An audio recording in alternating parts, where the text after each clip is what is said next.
The following episode will contain spoilers. You have been warned. You're listening to Cinema IRL, the podcast that throws you into the movie and asks the question, what would you do? You know, when a really rough storm is blowing in, we think you should probably leave your fish murdering spree for another day. I mean, if you want to have another. This and more as Amber and Scott discuss Not Without Hope. And now, Cinema IRL. I wish I could switch places for just one day. What would you do? Put yourself in my shoes. How do we handle this? What would you do? Put yourself in my position. What would you do? Now it's your turn. I don't care how much of a big, strong man you are. If the ocean wants to make you its bitch, you're going to be its bitch. Yeah, when you are in the middle of the ocean, you know, even the most physically capable people are up against the miracle and the strength and the horror of Mother Nature. Yeah, and that's the interesting thing, too. If you're really in great physical condition, this situation actually plays against you.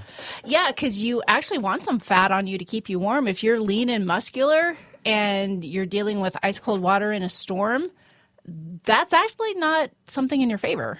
Yeah, but you know what they were not without? Hope. Yeah. Okay. Womp womp. This episode, we are talking about Not Without Hope. In February 2009, 24-year-old Nick Schuyler went fishing in the Gulf of Mexico with three friends, two of them NFL players. When the boat capsized, the four men were forced to cling to the hull to survive. The U.S. Coast Guard mounted a plane, boat, and helicopter search and found the upturned boat after 43 hours. Nick was the only one alive. So I think this is going to be one of those episodes where our unique perspectives on this might affect things a little bit. Okay. Because I don't know if it was the ocean that was making them their bitch or just karma. Yeah, you know, you're going to go out in the middle of the ocean and like just round up all of its inhabitants and murder them. Then I think Mother Nature might want to have its way with you. You want to play murder games? Okay, we'll play murder games. Yeah, so the two NFL players are the first one to bite the dust. And there's a storm coming in before they even go out. And they're like, oh, yeah, there's a storm coming in, but we'll be back before it. Okay, folks, weather does not always stick to a schedule. You know, sometimes when they say when you're in your normal town, in your normal house, in your normal life, and they say it's going to rain at 2, sometimes it rains at 11 a.m., sometimes it rains at 5 p.m. You don't know what weather's going to do, so maybe it's not the best time to go 70 miles into the ocean when there's a storm coming up within a couple of hours. Yeah, so definitely. But it wasn't even the storm that really got them. It was mostly their own stupidity. Well, so this is based on a true story, and obviously when that happens, you have no idea what the facts are or aren't, but it doesn't matter because what we do here, we talk about the film. And these four men went out 70 miles into the ocean on a small little boat, and I guess they were just having fun and think that they're too good for life jackets. Yeah, well, let me start with the what I think is the first major what would you do? Okay. What would you do if you were trying to bring up your anchor and it got stuck? Oh, yeah, no, that was the first what would you do. So, yeah, they're out fishing, and then they're going to go. They're like, oh, the weather's starting to turn. We got to go right now. They try to pull up the anchor, and, you know, it's in the ocean. You don't know what's exactly there, but it gets stuck. So instead of, like, trying to move the boat, create some slack, loosen it, they double down, revving up the boat, thinking that they're going to win this tug-of-war. And this wasn't even Mother Nature. This is them against themselves. Yeah, no, absolutely. And their boat is pretty much perpendicular to the ocean because the anchor isn't budging, and it's causing the boat to go upright as it's resisting this anchor. And then that's when the first storm wave hits them, knocks their boat upside down, and drama ensues. Yeah, so... But what would you do? Well, I just said Oh. you either move your boat, you let go of some rope, you create some slack, and you go at it from a different angle because it's caught on something. You don't pull it in the same angle that it's stuck. Turn the boat around. Yeah. I mean, come on. Just get the boat facing the other direction. Yes. And I might just be a girl and maybe not know as much as 4 guys, but heck, come on, seriously. If that had gone differently, maybe they would have never have had that whole big harrowing adventure if they had just not got stuck with the anchor. Yeah, because it was just stuck on a seabed. If they had just turned it around, gone a little bit, the anchor comes out, or wild theory here, let the fucking anchor go. Yeah, and the thing is when they doubled down on let's just gun the boat and we're going to win this fight back and forth, did they not think that, gee, you could also just completely burn out your engine? So even if the boat hadn't gotten flipped, you have such a high risk of just completely torching your engine doing that when you're out in the middle of the ocean on this little boat and you got to get out because those storms are brewing. What the actual heck? Yeah, I mean, the first one you do is you don't even go out in the storm. Like, live to fish another day. Or don't, and just respect the planet. But, yeah, I mean, obviously it was fine when they were going out. They took the boat out at 6:30 a.m. They thought they had until about 2:30 p.m., and then around 2:30 p.m., they're like, oh, we should head back. But if it's taken you 4 hours to get to where you are and you think the storm is going to hit at 2:30, you do not say at 2:30, oh, gee, I think we should head back. You don't have enough time to get there and back if you're spending 4 hours going out somewhere. Yeah, no, it's... So many bad decisions.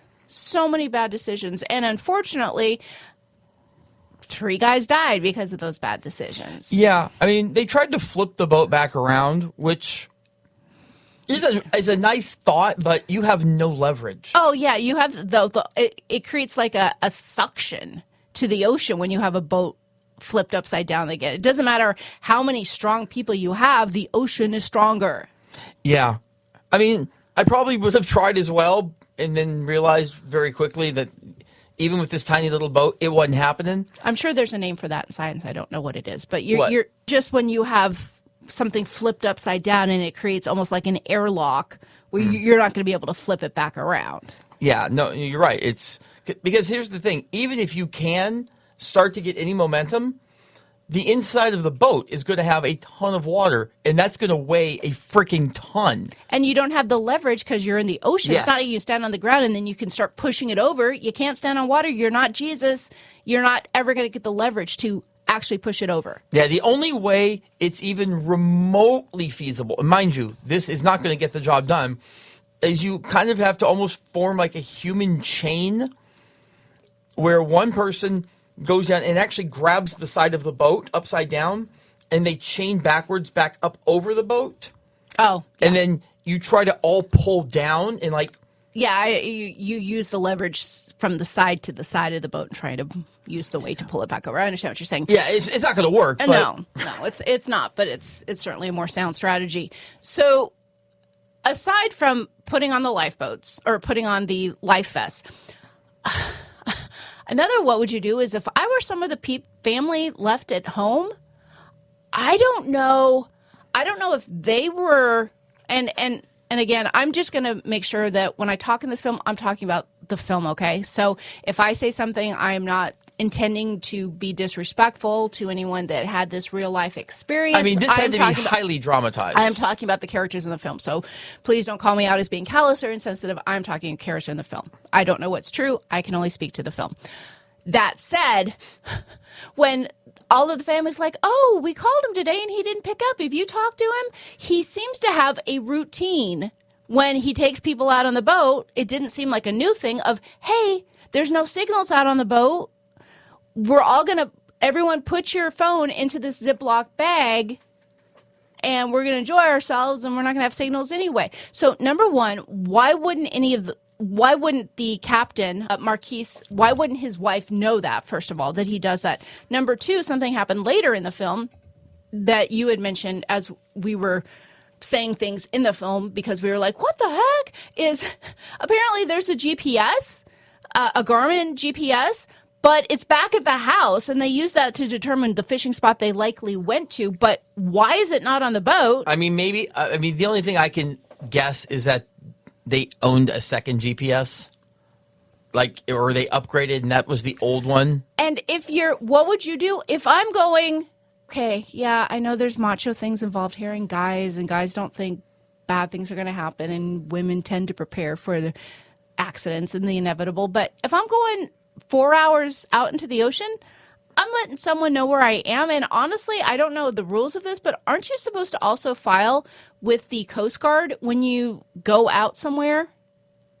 I mean, I've seen enough other films and TV shows where I think you're supposed to file some sort of paperwork with whoever the local water agency is that you're going out. So I don't believe that's true. Maybe it depends on where it is or what it is, but I've seen that in enough films and movies where I think it's a thing. Maybe it's just not everywhere. But I mean, maybe if you're like a charter and you're taking other people out on like a paid thing, maybe. But it's a thing for a reason. So if you go missing, somebody knows you're gone. Yeah, and I just can't get over the stupidity of even going out to begin with.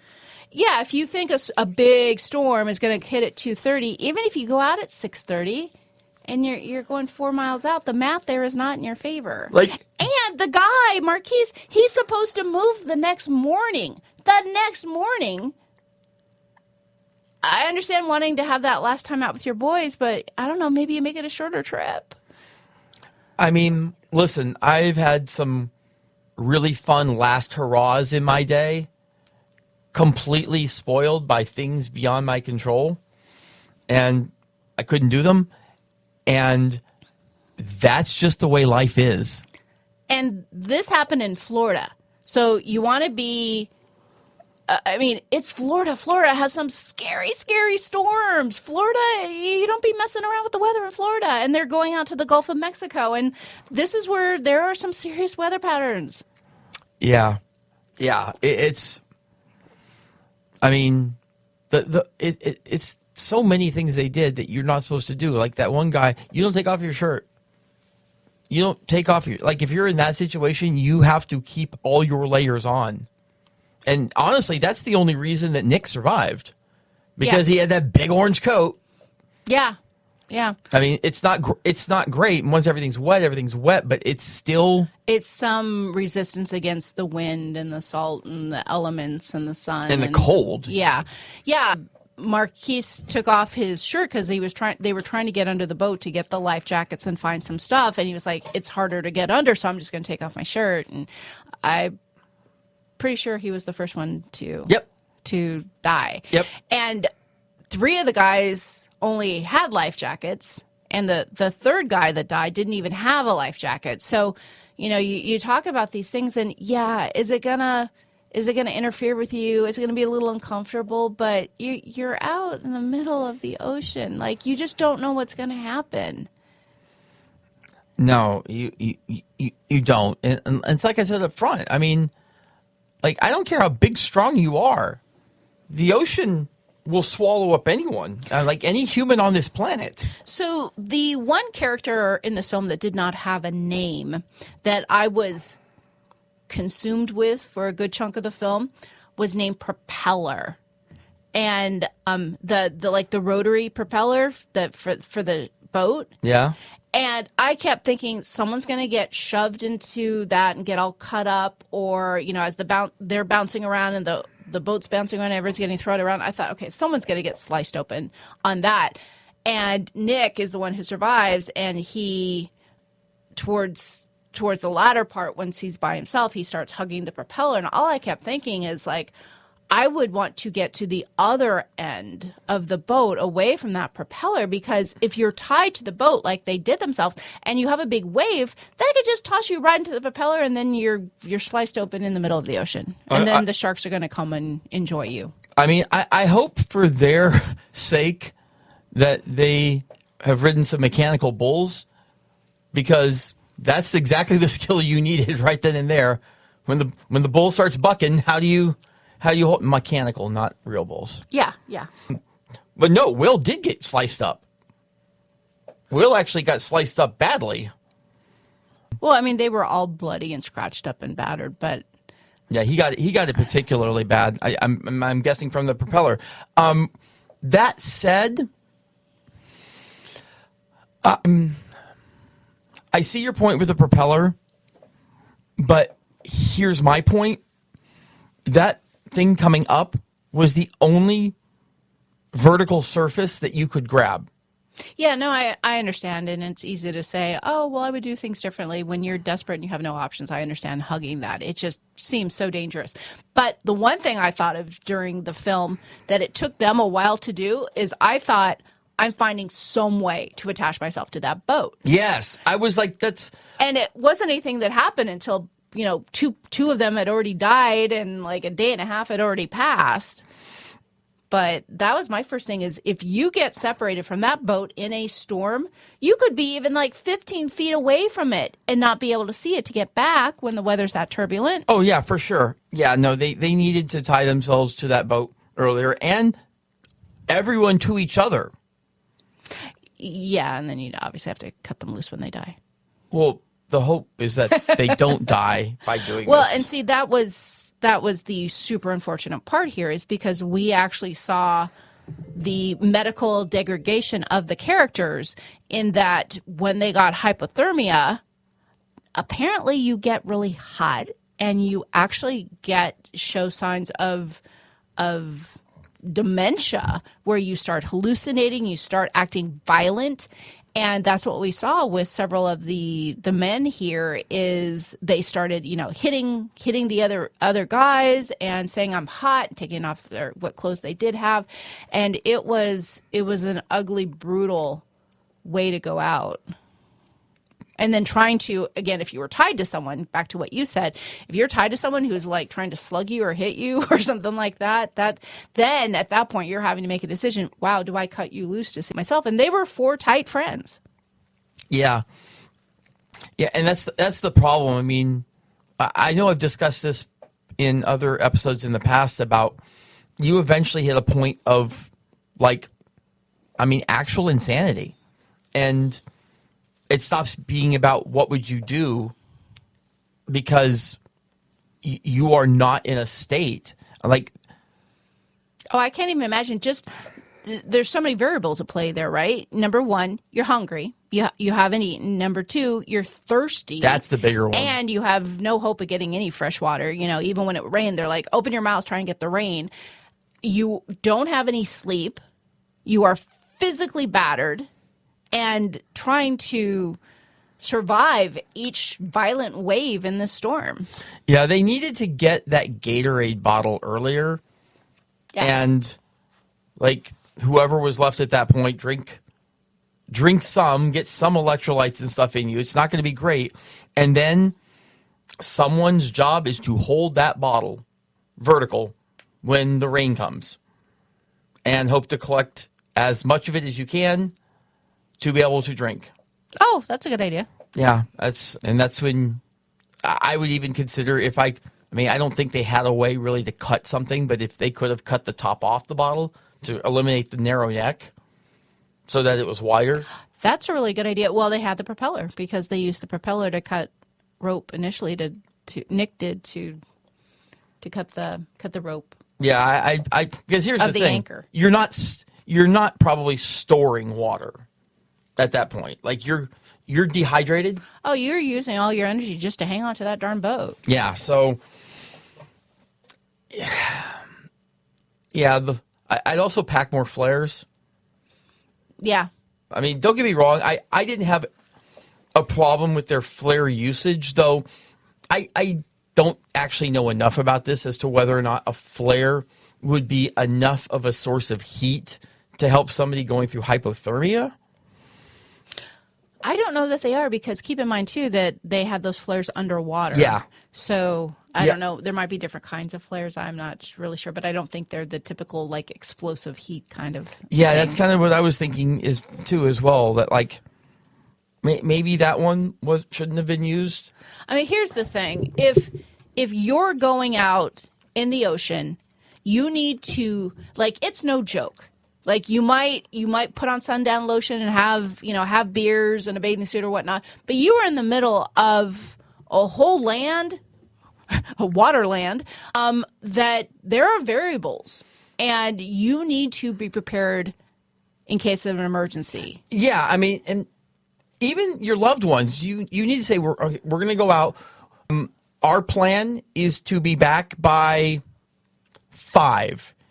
If you have not heard from us by 6, there is something wrong. Yeah, the fact that it seemed like they were just kind of worried. Oh, maybe they got some beers. Oh, maybe it's just taking a while to get back. It seemed like it took a very long time for someone to think that, I don't know, maybe they should tell someone. Yeah, I was like, you see that storm and your husband's even a little late? I'm calling the Coast Guard. Yeah, it's dark. It's dark. There's a storm, and they're like, oh, well, hopefully they're okay. If they were okay having a beer, like, are all the 4 men here completely stupid and no one's going to call somebody in their life and say, hey, we're having a beer? Because they all know there's this storm. People are like, hey, honey, we're okay. We stopped off here for a beer. Yeah, I'm making stuff up if I have to talk to the Coast Guard. Like, if it's been like an hour or even maybe less, like, they were supposed to be back 5 hours ago. Yeah. Like, you say what you need to put the sense of urgency in the Coast Guard. And it is entirely possible that it ends up that they really are out somewhere having a beer and they're just horrible people. But I still want to notify the Coast Guard, like, ASAP. Yeah. But also, if I'm their wives, I'm like, no, you're not going. No. Seriously. See, and that's unfortunate because that is the situation so many of you guys put us women in, where we have to be the wet blanket, the nag, like, you can't do this, you can't have fun, because we do have that survival instinct at a different level, which isn't, I will fight the problem when it happens. And this is a conversation you and I have a lot. I don't want to fight the problem when it happens. I want to prevent it from happening in the first place. Yeah, and let's be honest. I mean, we know that. Like, we know all of that you absolutely need to be the smart thinker on stuff like that, and we need you to rein us in some. But it's no fun being the person who rains on the parade, saying you can't go out with your friends and have a nice day out on the boat. You know what else isn't fun? Dying. Going to your husband's funeral. Yeah, where there isn't even a body. Yeah. So, I mean, again, you screw with nature. You want to go on a murder spree. Oh, I'm just saying, maybe they got what they deserved. The characters. Just to clarify, we're going to talk about the characters. Yes. Just because, yeah. I mean, if anyone doesn't realize this, Amber and I are both vegetarian. I mean, Amber's super vegetarian. I'm most-itarian. Yeah, we're kind of anti-murder. Yeah, I mean, the fish are out in the ocean living their own lives in their own home. And if only they didn't want to go out and commit mass murder, they'd still be fine. That's true. We hope you enjoyed our episode. Thank you for listening. And to catch all the new episodes, please subscribe. We release 2 to 3 episodes weekly, so we'll have new content regularly. Until next time.